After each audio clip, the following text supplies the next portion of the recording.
ఇక చాలు, 2 రోజులేగా గ్యాప్. తిరిగొచ్చాక ఎరియర్స్తో సహా తీసుకుందువు గాని. వదిలేయరా బాబూ, తనను కౌగిట బంధించి లిప్లాక్ చేసిన హబ్బీని వెనక్కు నెడుతూ అంది సంగీత.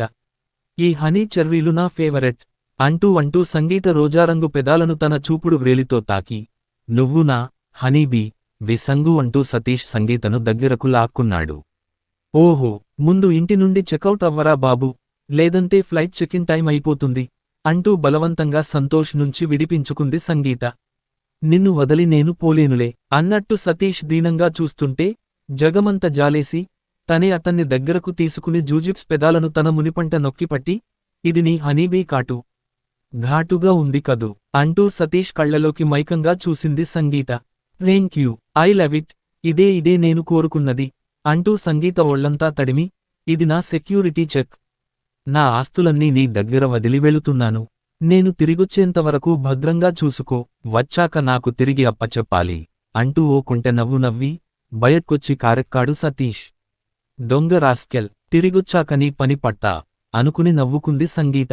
ఎయిర్పోర్ట్కు చేరేలోపు 3 సార్లు ఫోన్ చేసి, వర్షం పడుతోంది, ఇంటికి వచ్చేయనా అని సంతోష్ అడుగుతుంటే రొమాంటిక్ గై అనుకుంటూ మురిసిపోయింది. స్నానానికి ఉపక్రమించే క్రమంలో, ఉందని ఎందుకు నాలో ఉన్నది దోస్తావు, ఏమీ లేని దానని చేస్తావు అని ఓల్డ్ మెలోడీని హమ్ చేసుకుంటూ బత్రూంలోకి వెళ్ళింది. షవర్ నుండి నీరు పన్నీటి జల్లులా కురుస్తోంది.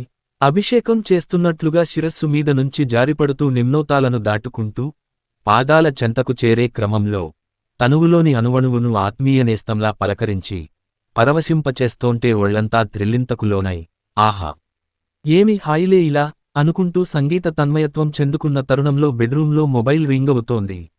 ఇంట్లో ఉంటేనే నయం, బయటకు వెళ్తే అదే పనిగా ఫోన్లు. అంత తొందరేమొచ్చిందో, గురుడు దేనికి ఆగలేడు, ఇప్పుడేం చేయటం అనుకుంటూ స్నానం ఆపి టవల్ ఒంటికి చుట్టుకుని బెడ్రూంలో ఉన్న మొబైల్ తీసి హలో అంది.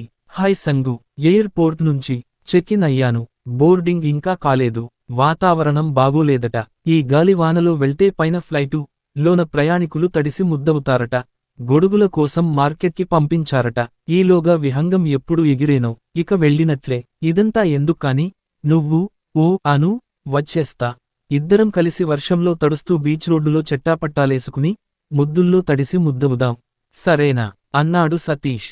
ఇది చెప్పటానికేనా ఫోన్ చేసింది, స్నానం సగంలో ఆపి వచ్చాను, నువ్వు పోరా బాబూ అంటూ ఫోన్ కట్ చేసింది సంగీత. రాత్రయ్యింది, ముసురు తగ్గలేదు, సతీష్ నుంచి ఫోను లేదు, సంగీత ఫోను చేస్తే సమాధానం లేదు. బాగా చలిగా ఉంది, నిద్ర రానని అలిగింది. ప్రక్కన సంతోష్ ఉంటే కొంటె మాటలు, కొక్కిరాయి చేష్టలతో పోకిరీ వేషాలు వేస్తుంటాడు. ఆ అల్లరికి అలవాటు పడ్డ తన శరీరం నిద్రపొమ్మంటే నో అంటోంది. అంటే తన మీద తనకే నియంత్రణ పోయిందా? తనకు తెలియకుండానే తన ఒళ్లంతా సతీష్ పార్టీలోకి మారిందా? జాదూగాడు సతీష్. నిజానికి సతీష్వి కానివేవీ లేవు తనలో, అంతా సతీష్ మయమే. జ్వరం వచ్చినట్లు సంగీత ఒళ్ళు వెచ్చబడింది. ప్రక్కన సతీష్ లేకపోతే పిచ్చెక్కినట్లుగా ఉంది. ఫోన్ చెయ్యొచ్చుగా సంగీత అనుకుంటుండగానే ఫోన్ రింగ్ అయింది. సతీష్ ఫోను చేసింది. హాయ్ సంగు, గుర్తొస్తున్నాను కదూ, నాకు అంతే, ఫ్లైటు చాలా లేటయ్యింది, గంట క్రితమే రూమ్కి చేరుకున్నాను, నీకు ఫోన్ చేస్తూ రిప్లై లేదు, ఏం మాట్లాడవు అన్నాడు సతీష్. నన్ను నీతో తీసుకువెళ్ళొచ్చుగా, నన్నొదిలేసి నువ్వొక్కడివే వెళ్ళిపోయావు, నాకు పిచ్చెక్కినట్లుంది ఏడుపు గొంతుతో అంది సంగీత. ఏ పిచ్చి, ఏమైందిరా? అందుకనే ప్రయాణం కేన్సిల్ చేసుకుని వచ్చేస్తానంటే రావద్దన్నావ్, రేపు రాత్రికంతా నీ ఒళ్ళో వాలను అన్నాడు సతీష్. కాదు, ఇప్పుడే వచ్చేయాలి, ఈ రాత్రి మనం నిద్రపోకూడదు, నువ్వేం చేస్తావో నాకు తెలీదు, నన్ను ఊహల పల్లకిలో ఊరేగించు, చిన్నపిల్లలా గారాలు పోయింది సంగీత. ఓకే, అలాగే, అబ్రకదబ్రా, నువ్వే నా దగ్గరకు వచ్చేస్తున్నావ్ అన్నాడు Satish. Welcome to God's own country my dear Sangu అంటూ ఎయిర్పోర్ట్ ఎగ్జిట్ గేటు బయట నుంచుని చేతులు చాచాడు సతీష్. కొచ్చిలో ఫ్లైట్ దిగిన సంగీత పరిగెత్తుకుంటూ వచ్చి సతీష్ను పెనవేసుకుపోయింది. సంగీతను అలానే పైకెత్తి పట్టుకుని కారు పార్కింగ్ ప్లేస్ దాకా తీసుకువెళ్తుంటే జనం సంభ్రమాశ్చర్యాలతో అలానే చూస్తూ నిలబడిపోయారు. ఛీ, ఏంటిది, అందరూ చూస్తున్నారు, క్రిందకి దింపు, నాకు సిగ్గేస్తోంది అని సంగీత గొడవ చేస్తోంటే, చూడనివోయ్, నా స్వీట్ హార్ట్నేగా నేనెత్తుకుంది, అయినా బెడ్రూంలో కాదు, బాహ్యంలో చేసేదే దంపతుల మధ్య ఉన్న ప్రేమరాగాలకి ప్రామాణికం. నీకు తెలీదు కాని ఇప్పుడు నిన్ను చూసిన లేడీసు ఎంతమంది తమ భర్తలు కూడా అలా ఎత్తుకుని తీసుకువెళ్తే ఎంత థ్రిల్లింగ్గా ఉంటుందో కదా అనుకుంటూ నీ అదృష్టానికి అసూయపడలేదంటావు అని క్యాబ్ డోరు తీసి సంగీతను బ్యాక్ సీటులో కూర్చోబెట్టి తను ప్రక్కనే కూర్చున్నాడు. సతీష్ గాఢ పరిష్వంగంలో ఒత్తిడికి గురైన సంగీత కోమల శరీరం ప్రక్కనున్న సతీష్ పై వాలిలతలా అల్లుకుపోయింది. చెంప హత్తుకుపోతుంటే నా చెంపకు ఎంతటి ఉబలాటమో నీ చెంపతో చెలగాటమాడాలని అని సతీష్ చేస్తున్న అల్లరి చూసి ఇలానే బావుందిరా అంటూ గారాలు పోయింది సంగీత. క్యాబ్ స్టార్ హోటల్ ముందు ఆగింది. సతీష్ రిజర్వ్ చేసి ఉంచిన రూంలోకి వెళ్లగానే సంగీత డామ్టైర్ అంటూ తూలుతూ ఫోంబెడ్పై పడబోతుంటే పట్టుకున్న సతీష్ పట్టుతప్పి సంగీతపై పడిపోయాడు. ఏమైంది సంగూ నీకు అన్నాడు సతీష్ సంగీతను పొదివి పట్టుకుని. డిస్టర్బ్ చెయ్యకు, నిజంగానే ఏదో అయింది. గమ్మత్తుగా ఉంది. ఈ రోజంతా ఇలానే ఉండిపోవాలని ఉంది. సరేనా అంది కళ్ళు మూసుకునే. అలాగే, ముందు ఫ్రెషప్ అయ్యిరా అన్నాడు సతీష్. నువ్వురా అంటూ సంగీత సతీష్ను తీసుకెళ్ళింది. ఆ రోజంతా హోటల్ రూంలోనే గువ్వపిట్టల్లా గడిపిన ఇద్దరూ మర్నాడు ఉదయమే క్యాబ్లో బయల్దేరారు. దారిపొడవునా ఎత్తైన పర్వత శ్రేణులు, దట్టమైన అడవులు, పచ్చని పచ్చిక బయళ్ళు, గలగలా పారే సెలయేళ్ళు. అద్భుతమైన కేరళ ప్రకృతి అందాలను చూస్తూ పరవశించిపోతూ ఇద్దరూ పులకించిపోయారు. కారు దిగగానే ప్రకృతి ప్రేమికులకు, హనీమూన్ జంటలకు స్వర్గధామం, 3 నదుల సంగమం, మున్నార్కి వెల్కమ్ అంటూ సంగీత చెయ్యి పట్టుకుని తీసుకువెళ్లాడు సతీష్. అబ్బా ఎంత చలిగా ఉందో అంటూ సతీష్ని వెనకనుంచి వాటేసుకుని అలాగే నడుచుకుంటూ రిసార్టు రూంలోకి వెళ్ళింది సంగీత. ఎత్తైన కొండ అంచున కట్టిన రిసార్టు బాల్కనీలోనుంచి చూస్తే లోతైన లోయలోకి సన్నటి పాయలుగా జరజరా పాకిపోతున్న జలపాతాలు, దాపునున్న కొండల మీదుగా శ్వేత విహంగాల మాదిరి మంద్ర గమనంతో సాగిపోతున్న మేఘమాలికలు. ఓహ్ అద్భుతం అంటూ సంగీత ఆశ్చర్యంతో కేరింతలు కొడుతుంటే రా కూర్చో అంటూ సిటౌట్లో సంగీతను కూర్చోబెట్టి కాఫీ తెచ్చాడు సతీష్. ఇద్దరూ కలిసి కాఫీ సిప్ చేస్తూ లోయ అందాలను వీక్షించారు.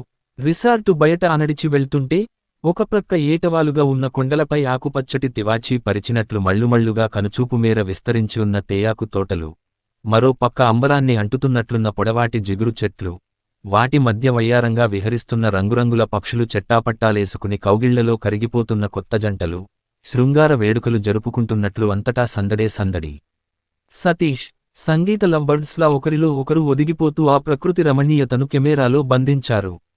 అలా 2 గంటలపాటు తిరిగి ఇక రిసార్టుకు వెళదామనుకుంటుండగానే అప్పటికప్పుడు కారుమబ్బులు క్రమ్ముకొచ్చాయి. ప్రియుని రాకకై ఎదురుచూస్తున్న ప్రేయసిలా చల్లటి పిల్లగాలి దూసుకొచ్చింది. ఆ రెంటి అనురాగ సంగమమై చిటపట చినుకులు పుట్టుకొచ్చాయి. పదపదమంటూ వడివడిగా నడుచుకుంటూ సతీష్, సంగీత రిసార్టు చేరేసరికి తడిసి ముద్దయ్యారు. తడి దుస్తుల్లో అద్భుతమైన అజంతా శిల్పసుందరిలా ఉన్న సంగీత అందాల ఆరబోత చూసి ట్రాన్స్లోకి వెళ్లిపోయినట్లు రెప్పేయకుండా అలానే చూస్తుండిపోయాడు సతీష్. చీపొండి అంటూ సంగీత ముందుకొచ్చి తన 2 చేతుల్లో సతీష్ కళ్ళు మూసింది. మరుక్షణమే తడిసిన దుస్తులు నేలరాలాయి. జోహారు ఈ వానకు అనుకుంటూ అనాచ్ఛాదిత దేహాలు 2 అనంగక్రీడకై తహతహలాడుతూ తలపడ్డాయి. ఆ రోజు మున్నార్లో పండుగ చేసుకుని మర్నాడు మరో హిల్ స్టేషన్ తెక్కడికి ప్రయాణమయ్యారు. దారిపొడవునా మంచు దుప్పటి కప్పుకున్న కొండవాగులు, అడవులకు చిరుజల్లులు తోడై వణుకు పుట్టిస్తుంటే సంగీత సతీష్ను అంటిపెట్టుకునే ఉంది. దారిలో ఆగి చూసిన కాఫీ, సుగంధద్రవ్యాలు, మసాలా దినుసుల తోటలు దేనికదే ఓ వింత అనుభూతిని పంచిచ్చాయి. పెరియార్ వన్యప్రాణుల అభయారణ్యం మధ్యగా పెరియార్ సరస్సులో బోటు ప్రయాణం మరో మధురానుభూతిని మిగిల్చింది. నీలగిరి టార్, దుప్పి, చెంగున గెంతుతూ సాగే జింకలు, పొడవాటి నీలగిరి కోతులు, ఎగిరే ఉడుతలు చూసి ఇద్దరూ విస్మయానికి లోనయ్యారు. అదిగదిగో అటు చూడు అంటూ సతీష్ చుట్టూ చేతులు బిగించి దగ్గరకు లాక్కుంది సంగీత. అటుగా చూపు సారించిన సతీష్ సరస్సులో గజరాజుల జలకాలాటలు, సరస శృంగార చేష్టలు చూసి బాగుంది కదూ అన్నాడు నవ్వుతూ. అంటూ సతీష్ను వెనుకనుంచి మత్తుగా హత్తుకుపోయింది సంగీత. తెక్కడికి చేరాక సంగీత మనసు పడిందని మావటి సాయంతో గజరాజుని కూర్చోబెట్టి ఇద్దరూ తొండం మీదుగా ఎక్కి గజారోహణం చేసి అరగంట సేపు అడవిలో విహరించడమా ఎలిఫెంట్ రైడ్ అద్భుతం, అత్యద్భుతం అనుకుంటూ మురిసిపోయారు. ఆ రాత్రి ట్రీటాప్ కాటేజ్లో చుట్టూ ఉన్న మహావృక్షాలపై ఆవాసం ఏర్పరచుకున్న 100ల కొద్దీ పక్షులతో కలిసి ప్రేమపక్షుల్లా సరససల్లాపాల్లో మినిగితేలారు. కేరళ పర్యాటకంలో అన్నిటికంటే అత్యంత ఆనందాన్ని మధురానుభూతిని కలిగించేది వెనిసా ఫీస్ట్ గా పిలవబడే అలెప్పీ నుంచి కొల్లాకు వరకు వెంబినాడ్ సూట్స్పై ఒక రోజంతా పడవలో ప్రయాణం. సతీష్ ప్రత్యేకంగా బుక్ చేసుకున్న హౌస్బోట్లో ఒక ఫర్నిష్డ్ బెడ్రూమ్ సెట్టింగ్ ఉంది. బోటును నడిపేందుకు ఒక డ్రైవరు, మరో సహాయకుడు, పర్యాటకులకు వారికి ఇష్టమైనవి వండి పెట్టేందుకు ఒక కుక్ కూడా ఉండడం విశేషం.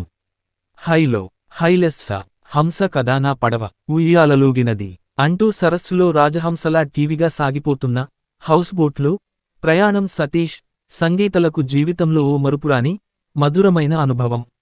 సరస్సు మధ్యలో చిన్న చిన్న ద్వీపాలు, వాటిపై సాగు చేస్తున్న వరిపొలాలు, కొబ్బరి చెట్లు, చేపలు పట్టుకుని జీవించే మత్స్యకారుల ఇళ్ళు, మధ్యమధ్యలో సరస్సులోకి ప్రవహించే అనేక చిన్న చిన్న నదులు, వాటిని కలిపే వంకరటింకర కాలువలు, ఇలా దారిపొడవునా కనువిందు చేసే ప్రకృతి అందాలు. బోటు బాల్కనీలో నుండి వీక్షిస్తూ, కెమెరాలో బంధిస్తూ సంభ్రమాశ్చర్యాలకు లోనయ్యారు ఇద్దరూ.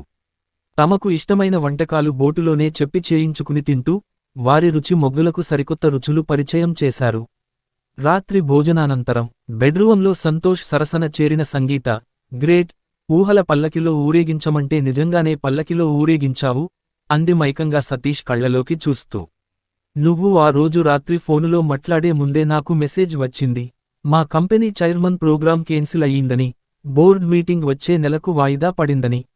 అందుకే నువ్వు మాట్లాడడం అయిపోగానే ఆన్లైన్లో ఫ్లైట్ టికెట్ బుక్ చేసి, నీకు మెయిల్ చేసి చెప్పాను. తెల్లారేసరికి నువ్వు కొచ్చికి ఫ్లైట్కొచ్చేశావు అన్నాడు. ఐ లవ్ యూ అంటూ సతీష్ గుండెలపై పడుకుని, నన్ను నీలో కలిపేసుకోరా అంటూ తమకంతో సంగీత మత్తుగా హత్తుకుపోతుంటే, వెంబనాడ్ సరస్సు సాక్షిగా హౌస్బోట్లో ఆ రాత్రి వసంతోత్సవం జరిగింది. ఫ్లైట్లో తిరుగు ప్రయాణంలో సతీష్, సంగీతని, ఎలా ఉంది ఈ 4 రోజుల మన అనుభవం అని అడిగినప్పుడు సంగీత చప్పున ప్రక్కకు తిరిగి సతీష్ జూజిప్స్ పెదాలపై ముద్దు పెట్టి, ఇలా అంది. ఓకే, మరి అన్నిటికంటే ఏది బాగా మనసుకు నచ్చింది? కొచ్చి ఎయిర్పోర్ట్లో నిన్ను ఎత్తుకుని తీసుకు వెళ్లటమా, మున్నార్ వానలో తడిసి ముద్దవటమా, తెక్కడిలో ఎలిఫెంట్ రైడా, ట్రీటాప్ రిసార్ట్లో గడిపిన క్షణాలా, హౌస్బోట్లో వసంతోత్సవమా అని సతీష్ అడిగినప్పుడు, దేనికదే సాటి, అనుక్షణం నీతో గడపటమే అన్నిటికన్నా మేటి అంది సంగీత. ఎక్సలెంట్, అయితే ఇది చెప్పు, నీలో నాలో మనిద్దరిలో ఒకేలా ఉన్నదేంటి అని సతీష్ అడగ్గానే, వయస్కాంతం అంది సంగీత తడబడకుండా.